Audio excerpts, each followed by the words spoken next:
When you ask most people, they probably won't be able to tell you the difference between ancient Chinese religions or Greek mythology. Some don't even know what the ancient Chinese religions are: Taoism, legalism, and Confucianism.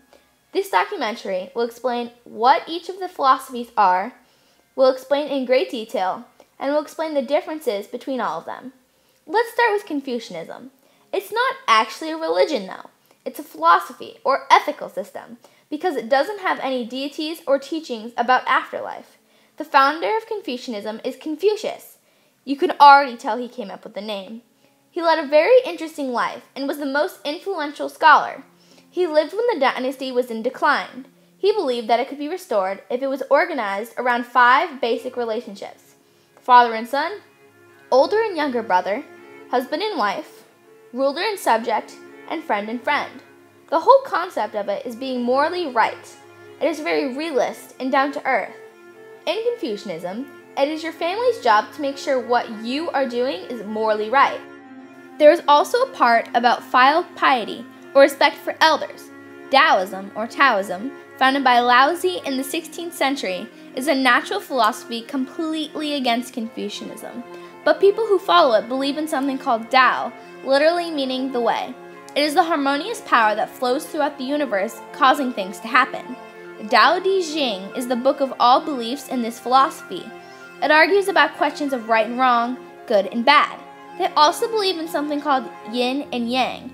It is the force that keeps everything in balance. The light side, the yin, is light and quiet. The yang, on the other hand, is dark and aggressive. Say, for instance, in the Sahara Desert, it is really hot, and in Antarctica, it is very cold. There are too much of each part of the yin and yang, so neither is enjoyable. But if you are in perfect balance, it is pleasurable. People who were taught that all knowledge was through nature. Legalism is completely different, though. People were taught by Hanfizi and Lisi that the ruler should provide rich rewards for people who carried out their duties well. They burned the books of all writings that might suggest to criticize their government. In legalism, if you were disobedient, you were punished. The book I Ching was the first book of oracles to solve ethical and practical problems. They also threw coins to determine on what they should do next in their life, predicting their future. Those were the Chinese religions or philosophies. Now let's take a look at Greek mythology. Greeks were very polytheistic. They had many gods who had qualities that explained why things were the way they were. If the ocean was very rough, they would say something made Poseidon, the god of the sea, mad, and that the sea wouldn't rest until Poseidon was content again.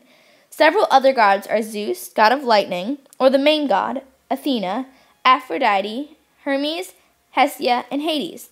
There are many other gods as well. Some were minor compared to others, but still played a huge part in the role of Greek mythology.